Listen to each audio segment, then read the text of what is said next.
and welcome to this week's DevRel Deep Dive. I'm Lottie, and I'm joined by Sebastiaan. From the DevRel team, and it's just us two.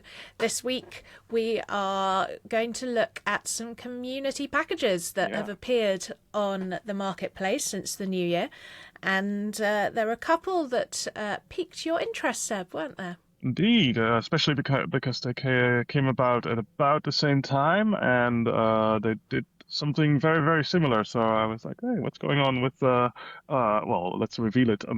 Table editors for Umbraco. Tables, Tables, yes. yes. And as we all know, tables do have a place on a web page as long as you're using it for tabular data and not layout purposes, just to teach everyone something they learnt 12 years ago. People of a certain age, Lottie, you and me, remember using tables Yes. for actual layouts and putting spacer GIFs in there Yeah. and things like that. Oh, spacer gifs. There's a Oh. blast from the past. Oh, Those were the best. I mean, right. I had so Back much to modern fun. I had so much CSS. fun hacking layouts together with spacers. But Yeah. apparently, there's this thing called cascading style sheets that's better these days. Yeah, yeah, I believe there's an awful lot that is in CSS, including variables. Mm-hmm. Anyway, Good to know. but as we say, there is a need for tabular data in the right circumstances, and obviously people need it because people have been building packages to make the editing experience as they see it should. They think how it should be. So, would you like to share your screen and take us away, Seb? I shall do that. So the two packages that came literally 3 days apart was one from Webwonders, Umbraco table editor, and one from UMB host, UMB host tables. This one, I mean, it's a table editor. The features are kind of similar, right? So we can make header rows and header columns and things like that.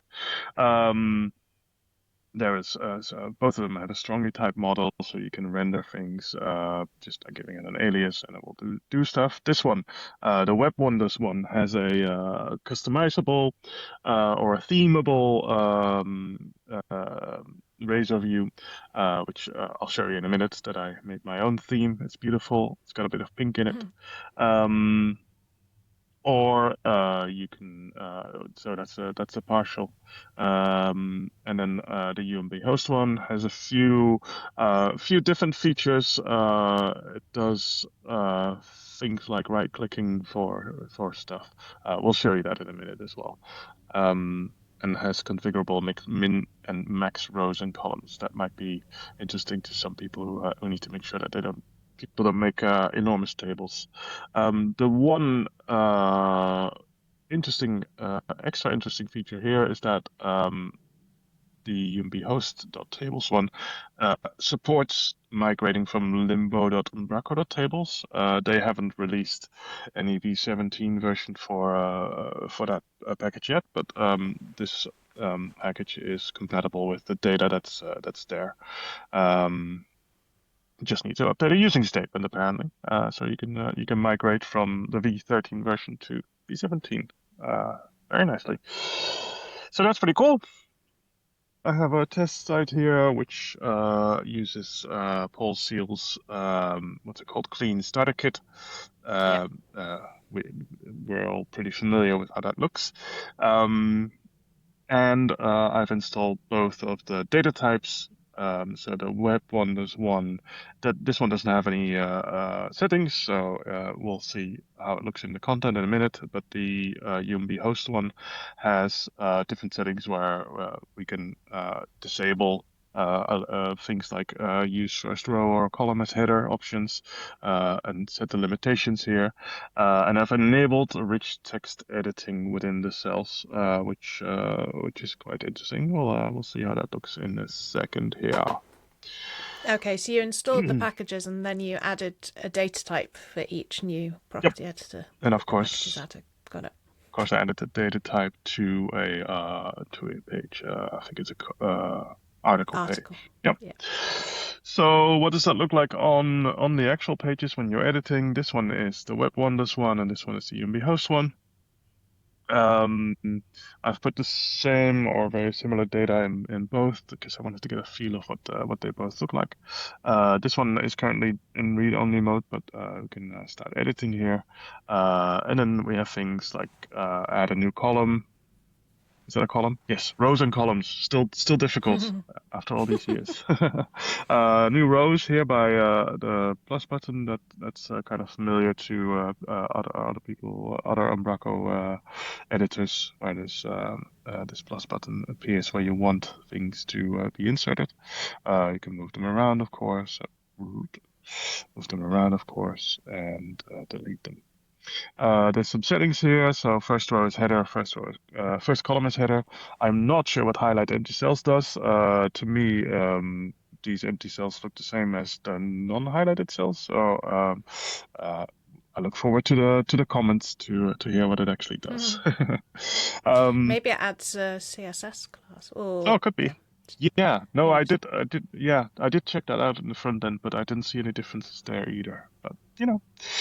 um, on the rows, you can set things to header rows. I've only done that for the first one, of course. And you can set things to underlined, which doesn't seem to be doing anything here. Oh yeah, you can see it here. If we say done, it will underline the items in the cells. Yep. Front end. It looks like a table. Way. Actually, the underline I disabled that again. No, did I? Yeah, okay. Looks like a table. I found a little bug on this one. It says package default here, and I did not put that anywhere. So if we have a look in my Visual Studio or my writer, in fact, so the Webwonders table editor renders like this. So I gave it the alias of the data type, and I just say render table async. So there's nowhere that says uh, package default there. So I went to the GitHub, of course, as a good DevRel. I am like, I think I found a bug, and I did find a bug. Went to the GitHub and sent them a pull request to remove that from their default template. So right now the default template outputs this, and yeah, that's probably not what people want on their side.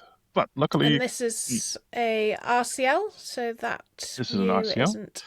isn't yeah actually physically added to your solution. Exactly, So yeah, I couldn't yeah. change it, but they did talk about rendering with an explicit theme. So I've made my own theme, which involved copying their default theme, which still included that that wording. But I've of course taken that out, and my Seb theme now says Seb's theme instead of default theme. Yeah, package default turned into Seb's theme. And let's see if that works. If I uncomment this one and comment out that one, we should see a bit of a difference here when I refresh. Hey, my theme is a little bit pink as well. Beautiful. It's beautiful. So yeah, all of that works as promised, and looks good, and I can theme everything. That's nice. And then the same thing goes for, oops, the UMB host one. I also found a little, well, to me, a little bug here. This column seems extra wide. It's the same width as these columns, of course. But when I start adding more, I can see it's turning a little bit smaller. And I also managed to find what the problem was there. A little bit of a CSS tweak was needed, and then What is uh, that first column? it is. Oh, that's a really good question. It's got some grabby handles, so you can move things around. I see. I don't know, is that a technical term? Grabby handles? I understood what you meant, so it'll do. So yeah, that one's just to move things around, and yeah, it was a little bit too wide for my taste. So Yeah. again, I found the problem and send a pull request to UNB host, adding some width to this. There's a little empty one here, empty box here. That one didn't have a proper width, so it would just keep growing I when see. needed. Um, So yeah, I'm being a good DevRel, making sure that Hmm. when I see a bug and I know how to fix it, I'll let people know. So let me just refresh this because now I've. I'm going to say you're just being a good open source developer Oh, that's rather than it. maybe that's it. Yes, exactly. Yeah, I think that's it. Fair enough. Yeah, Hmm. toggles for first row header, first column header.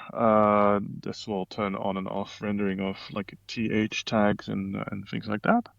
Then it did promise to have rich text editing, which it does. So we can do things like right align, mid align, and left align, bold and italic, and also underline like the other one. All very cool. We could link text to somewhere the contact page. So, for example, this is our link, and then if we want to make it look a little bit fancy, we can make this link a button as well. And if we refresh the front end, then now it's a button 12, and it links to the contact page. Wonderful.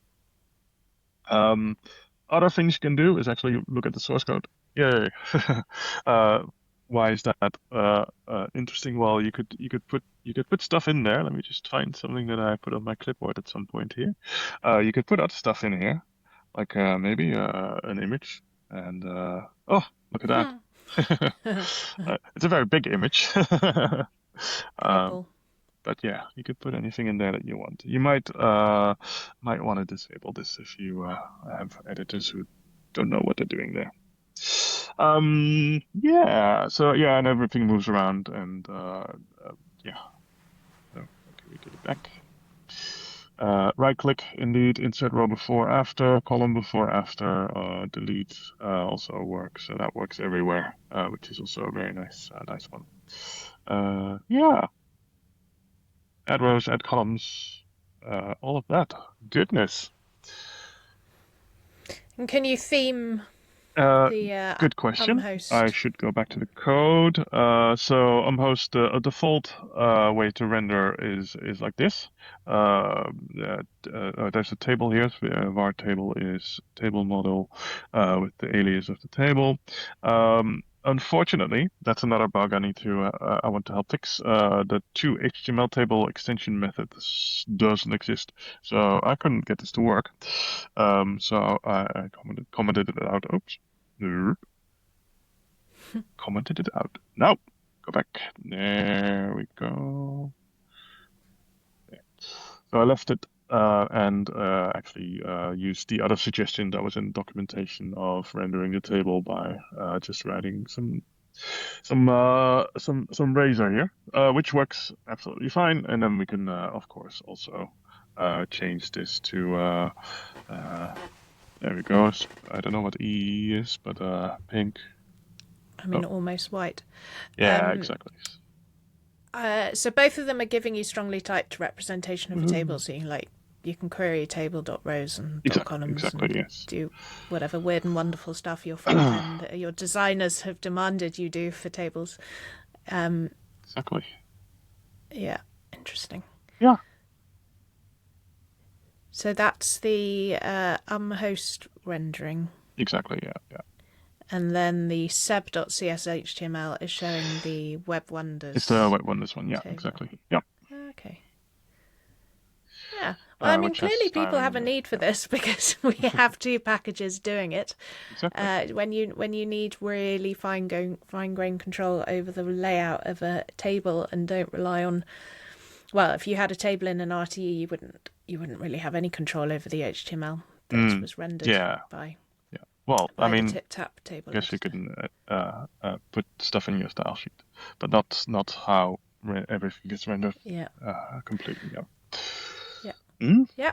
Yeah, And also, some people just don't want RTEs in order to solve all the problems, of and they course. want, and they want controls like this. And also, let's remember, of any site that's upgrading from 13 to 17, if you're trying to minimize the differences as much as possible for your editors, then this is a very good way of doing it if they've been used to doing it this Super way. nice. Yes, exactly.